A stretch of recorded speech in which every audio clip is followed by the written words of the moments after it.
Yo, what up, Toshi here. In today's video, we're going to be going over all the 2.2 limited characters and all the 2.3 limited characters and deciding what character you should roll for. So let's start with the 2.2 characters. One of those characters that I wanted to talk about is going to be Robin. Now, this is a character that is probably the most anticipated character of 2.2, just because she is a new Harmony character. And as you all know, Harmony characters have the power, or sometimes the hit, to shape up or change the meta, or essentially add a new playstyle into the meta, which directly makes the playstyles a lot more balanced around one another. And that's with the release of new Harmony characters. No other character can really do this, because Harmony characters have so many buffs in their kit, and typically nowadays are tailored mostly for one team, but are still universal, and Robin is that character for follow-up teams. Now, in the previous video, I did mention Ruame being a character that you can use to get by if you don't want to roll for Robin, and I still stand by that. But Robin is still going to provide you more value for those follow-up teams. And the fact of the matter is, what's better than one Ruame? Two Ruames. So having another Ruame you can slot on your follow-up attack team that is going to be better for that team, and still use Ruame for your second team, is going to provide you with the best results and have your account in shape to be better than other players. Now, let's be brutally honest here. Follow-up attack team is a team that you may not end up enjoying as a playstyle overall. And if you don't enjoy the follow-up attack team, then I really wouldn't recommend Robin, even if you don't have Ruame. And that's because Robin is more geared towards the follow-up attack team, but you can get by with using other characters in case you just want to save your pools for other characters. Because again, we are still going over the 2.3 characters, and we are still going over Boothill, who's also in 2.2. Now, if you are someone that has Topaz, then Robin is going to be the best upgrade for this character and her team. And that's because Robin gives a lot of invaluable buffs and gives even more buffs for characters that have follow-up attacks in their kit. So if you decide to use Topaz alongside Dr. Ratio, alongside Jade in the coming future, or alongside Jing, you're going to have even more value with Robin than you would have it with Ruame because of those buffs she gives. And even characters like Aventurine is going to benefit from that as well, because as you all know, Aventurine is a character of the defensive option category that is able to put out a significant amount of damage, enough to be like, wow, that's pretty good. We haven't really had this from any other defensive option yet, other than Fu Xuan if you decide to go with a sub DPS route. But Aventurine gets a ton more crit stats for free, which makes building him a lot more easier than Fu Xuan. That character is a little bit more well-baity when it comes to the defensive option, and then trying to turn her into a sub DPS off of that. But to be brutally honest, let's say you did not have Ruame, and let's say you don't have enough Jades for two characters and you need to save for 2.3. You can still get by with using Asta.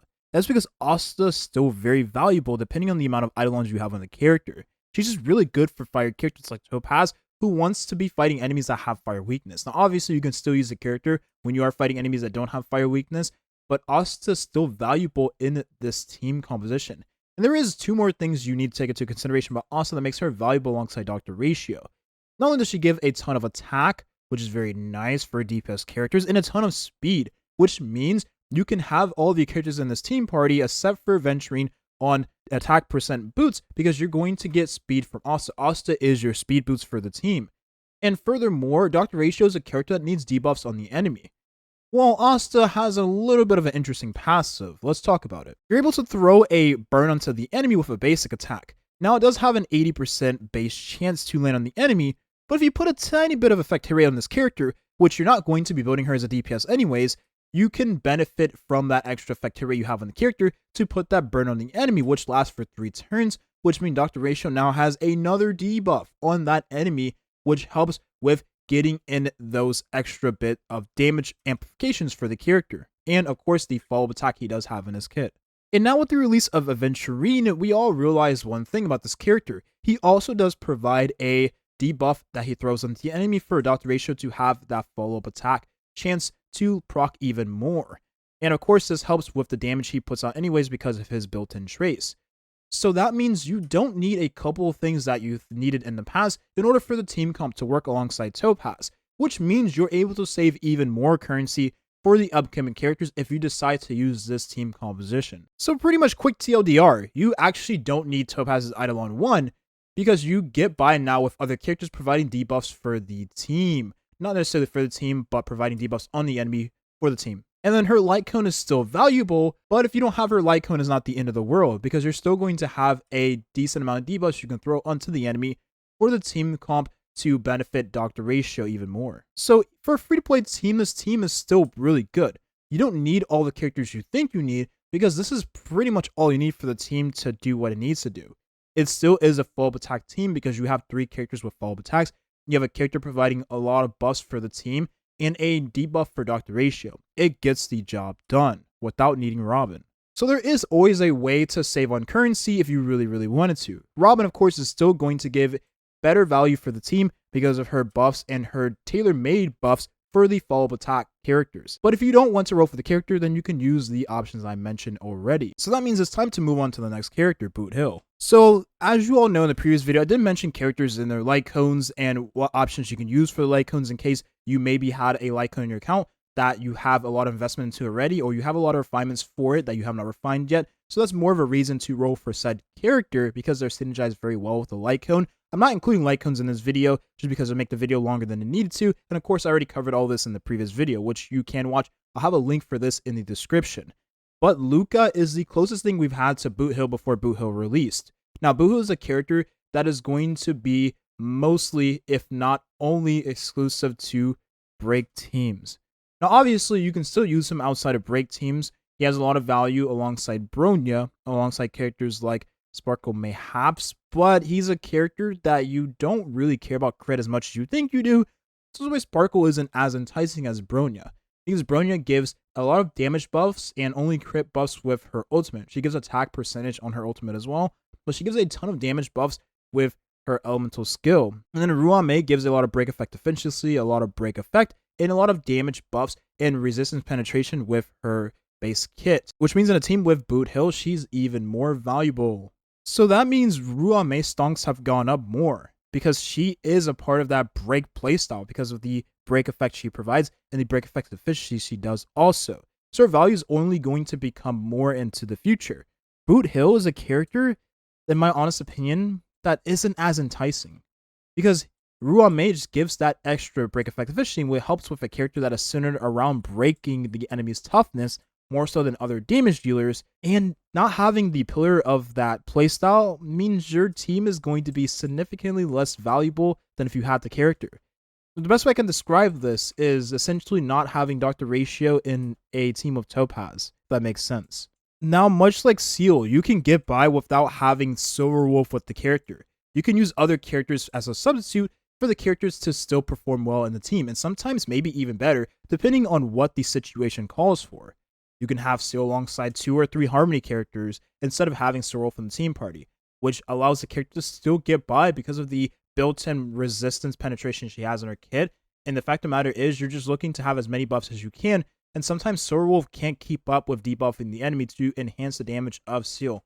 Whereas Harmony characters and their buffs stick longer and don't necessarily care about whether the enemy is dead or not, because it's on the character that is using the abilities. Let's be brutally honest here. Characters like Acaroni has made me realize that DPS characters of the single target category aren't as enticing, because AoE characters do a lot of damage and are a lot more versatile where they can be used. Now, we are receiving a new game mode in the upcoming future, which allows hunt characters to shine exclusively, but Acaroni is a character that has more value in my honest opinion. So what I'm trying to say is there is other damage dealers that are going to be a lot better than Boothill upcoming. So is Boothill a character you really want to roll for, or is he a character you really want to roll for, if that makes sense? But at the end of the day, none of this matters, and that's because Seal is a character I still use ever since I've gotten her from day one. And I still enjoy using the character. She is still my favorite damage dealer to use to this day. So I'm not really one to speak here. Use whoever you like, and Boothill is a character that has a really cool aesthetic. The high noon aesthetic that he has is really sick, because we haven't had anything like this, not even in Genshin Impact, which makes it all the more cooler in my honest opinion. And yeah, we have received Su Sheng in the past for free. There's no telling if we'll receive another Su Sheng in the future also for free. And she's a character that wants to play around with break effect anyways, so I imagine in the upcoming hunt game mode, she's going to be just as much valuable as Boothill. Now, of course, Boothill is going to be a better character overall, but don't sleep on Su Sheng, especially when you have this character built with break effect, and or you have Ruame in the team party like you would with Boothill. With that being said, Boothill is a character that's cool, but a character I wouldn't roll for personally. And that's just me. because support characters are more valuable in my honest opinion. But that doesn't mean you shouldn't roll for him. Of course, roll for him if you decide to do so. And now that leaves us with the 2.3 characters and the upcoming 2.3 damage dealer. Now here is the issue of destruction characters.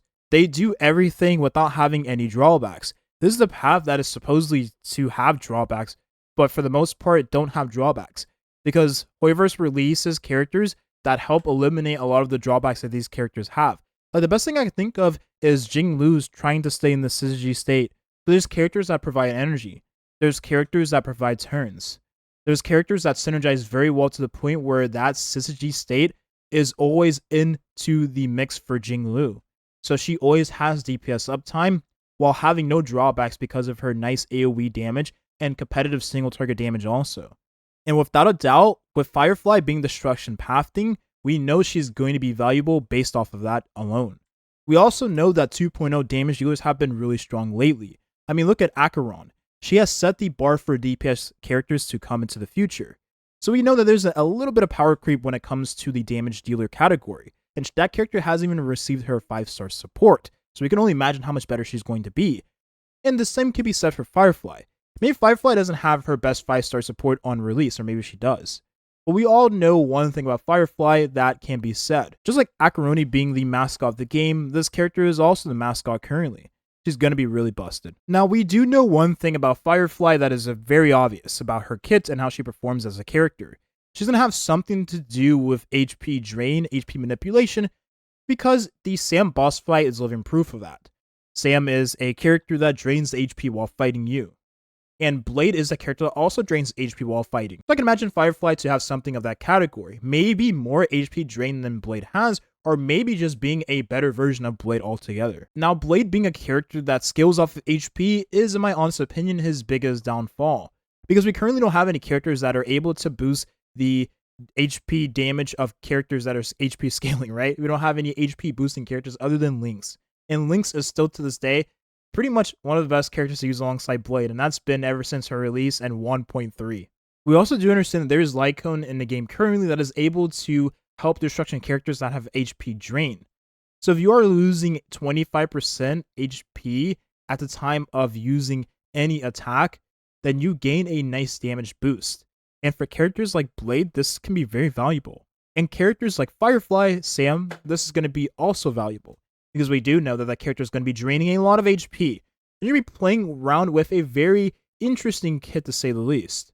So this Lycone being given, not necessarily for free, but for free-to-play friendliness, I guess we can call it, because all you need is a bunch of currency from the Forgotten Hall Memories of Chaos shop.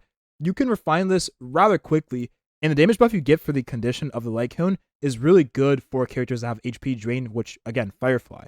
So having a 4-star free-to-play option for destruction characters is nice. And one of those options being nice for an upcoming 5-star destruction character that is going to be very strong upon their release is also very nice. With Firefly being fire, there's one more thing you should take into consideration. Every single one of us has Asta. You receive this character at the beginning of the game. Literally the first character you receive in Honkai Star, even before you roll in the gacha. He's very valuable for pretty much any team you need speed and attack percentage. But she's also very valuable alongside characters of the fire element. So that means Firefly is going to have a ton of value with Asta. In fact, I'll go as far as to say, Asta will probably be the best teammate for Firefly for many players. Because maybe you don't have characters like Bronya, maybe you don't have characters like Sparkle in your account, and all you really need is Asta for Firefly to perform at her max capacity.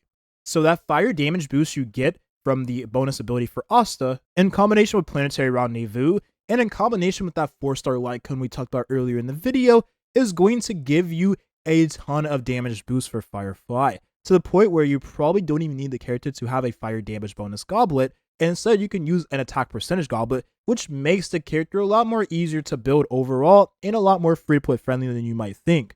So all I'm going to say is in a team comp of Asta that is giving you a ton of speed, that is going to provide you with a lot of damage boost because you will have met that speed criteria you need in order for Glamoff to work, and then you also have the goblet that gives attack percentage with crit stats because this is easier to obtain than a fire damage boost with crit stats and of course speed. I do already have one, but I'm saying this because there is a lot of you out there that don't have something like this. This is going to be a lot more easier to obtain. And if you have something like this on your account, it becomes more valuable for Firefly than other characters. Also, we have no idea who's on the spirit of this goblin. I do think that seems to be Sam, but I don't know for sure. But it really does look like Sam because of how big the mech looks and the shape of it. So Firefly is a character that is going to be really strong upon her release. And that's all I'm going to say about the character here.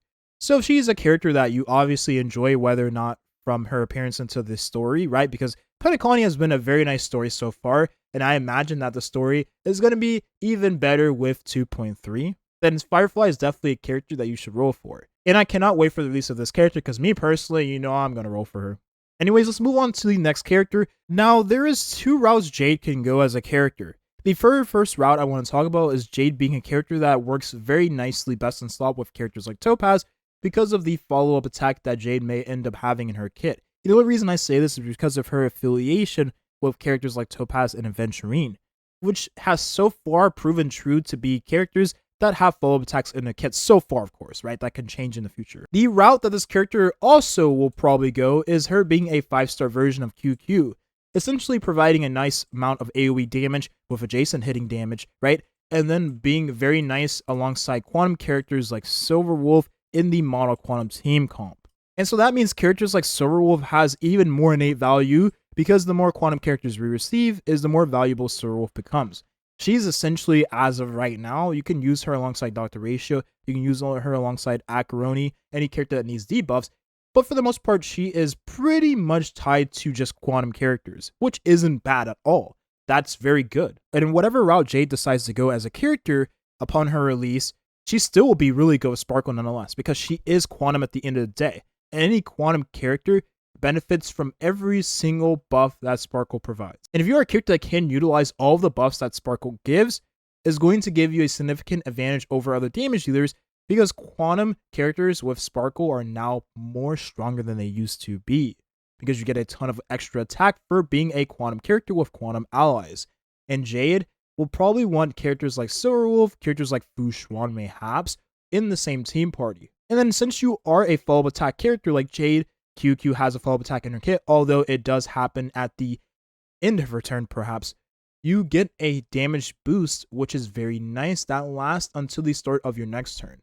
So since Jade does have a follow-up attack in her kit, most likely she's going to benefit from this bonus ability from Sparkle even more. And she most likely is going to be a character that does not take up as many skill points as QQ, which means that Sparkle has a lot of value in the team party, but you're also able to spam skills with your other characters, which, again, is just nicer for the skill point economy. And I did mention this in a previous video, not necessarily the video I posted in the main channel, but I wanted to say this again because it's very important. Jing's Before Dawn Lycone is going to be extremely strong on Jade if she stays the same way she is right now. The only reason why is because QQ could benefit from this Lycone and it boosts every single part of the character's kit. Well, the thing is about Jade, she's going to benefit from that extra crit damage, the skill and ultimate damage, and then the follow-up attack damage if she's a character follow-up attacks in her kit is going to benefit the character even more. So this is going to end up becoming a best assault Lycone for the character, of course, if she ends up staying the same way she is currently.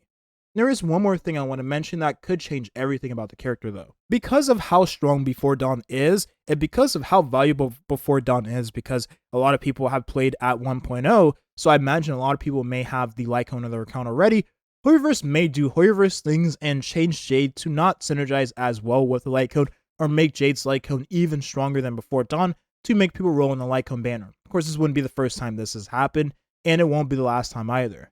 So do take that with a grain of salt, because Jade may end up being changed because of that. I imagine that might be one of the reasons so. But she's still going to be a very valuable character, even if you don't plan to use her in quantum teams, because Topaz now has a new ally, which means elemental advantage is all the more better for the follow-up attack team. Because you don't have to use Dr. Ratio everywhere you go, and Jade will help with the AoE that Topaz does not have, because Jade is an erudition character and Topaz is a hunt character, which helps cover the weaknesses of both one another.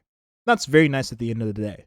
But that's going to be the video here. Hope you enjoyed all of the information I provided with you.